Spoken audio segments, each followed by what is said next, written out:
Let's get the bongos bongoing, the drums drumming, and the maracas maracking as we get going with Miss Calypso herself, Maya Angelou.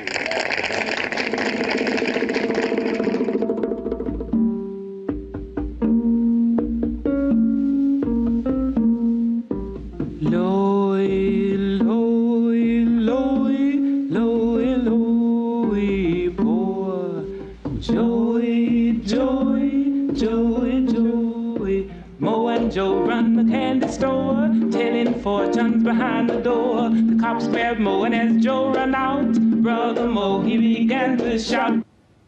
Long before Maya Angelou wrote her first book, she had already been a dancer and a calypso singer.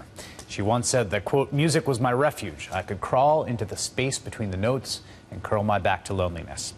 In the last few decades of her life, poet, author, activist Maya Angelou achieved that very rare American celebrity status as a sort of counselor to all, a figure of broad inspiration, an eminence grise, and an influential person to just about anyone who was anyone.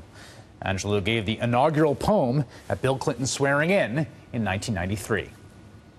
Here, on the pulse of this new day, you may have the grace to look up and out and into your sister's eyes and into your brother's face, your country, and say simply, very simply, with hope, good morning.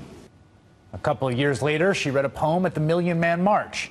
And just a few years ago, President Obama gave her the highest civilian honor, the Presidential Medal of Freedom. But these were just the final few chapters in a life that contained 1,000 lives.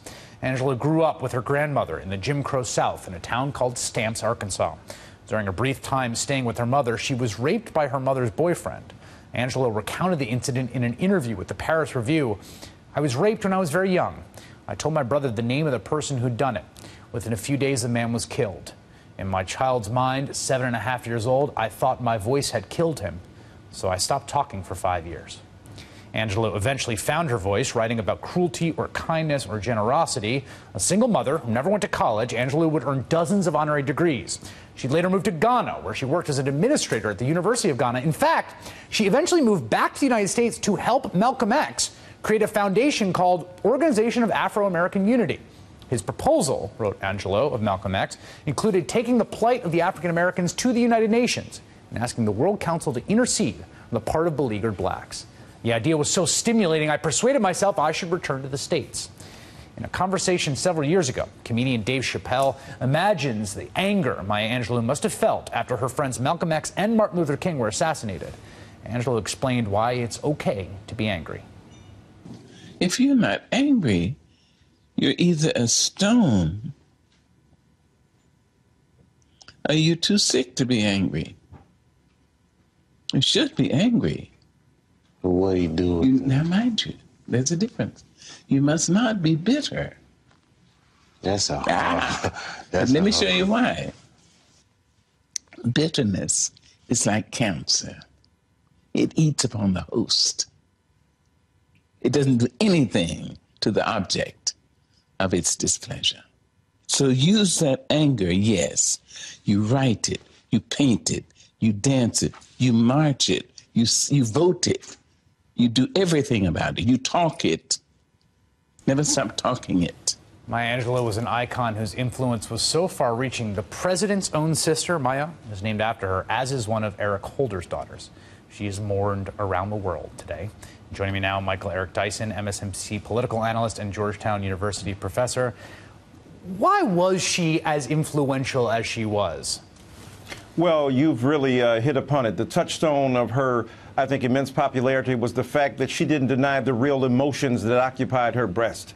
She was a woman who embraced the full length and depth and breadth of what it meant to be human and what it meant to be a woman at a time, especially when it wasn't popular for women to be as vocal and articulate as she was. You can see a woman of extraordinary beauty, a woman of high intelligence, a woman of tremendous and transcendent poetry, but a woman who got into the trenches and worked with ordinary people. Here she is working with Malcolm X of the Organization of Afro-American Unity, the secular branch of his two-pronged approach to transformation of black America after he left the Nation of Islam. And they were intending to take the United States of America to the United Nations and hold it accountable for its genocidal impulses toward African people around the world, but especially in America. She also worked with Martin Luther King Jr. Bayard Rustin got her to become the Northern Coordinator of the SCLC for voter registration and the like, because they were deeply invested in the transformation of black America. So this was a woman who was able to, as the poet says, deal with kings and queens and yet not lose her common touch. Yeah, in reviewing her remarkable career, and I remember in high school reading I Know Why the Cage Birds Sing, and the book affecting me profoundly. It's an incredible book. If you're watching this right now and you have not read it, today would be a great time to go pick it up, library, or order it online, or your local bookstore. But it's an incredible book. Going back through her life, it was amazing to me how seamlessly she wove together the life of an intellectual, of an artist, and of a political activist. She was all those things at all the different points in her life.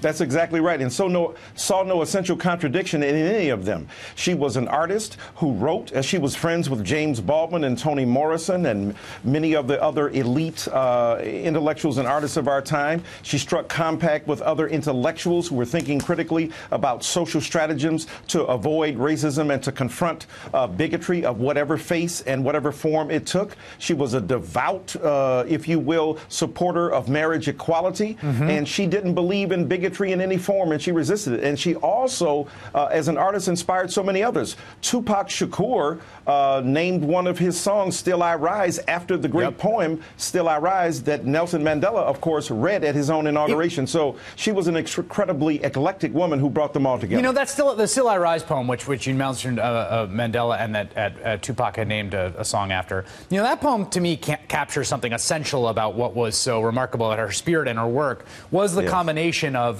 she is angry in that poem, and she is letting her oppressors have it, and she is also unbowed, and there's also kind of immensity to her spirit that comes through in that poem. And all of those things together, I think, was part of what made her such a compelling figure. That's a great point. She was graceful even in the midst of the gritty situation she confronted. And the distinction she made to Dave Chappelle must be born. The difference between anger, which compels you to go forward and to articulate a vision that will transform the world, and bitterness, which makes you stew in your own juices and make you incapable of really transforming the very thing that bothers you. And as she says, it eats the host, but it doesn't address the person or the problem that is before one. And so I think that kind of balance was beautiful, because people all over the world, people of every ethnicity and race, adored her and loved her. She said, I speak to the black experience, but about the human condition. And I think that's what made her so powerful and so transcendent. She really is missed. Her last tweet on May 23rd, listen to yourself, and in that quietude, you might hear the voice of God. MSNBC political analyst Michael Eric Dyson. Thank you, brother. Thank you, sir. Coming up, allegations that a prestigious liberal arts institution built a new campus for itself by using what some are frankly describing as slave labor. That story is next.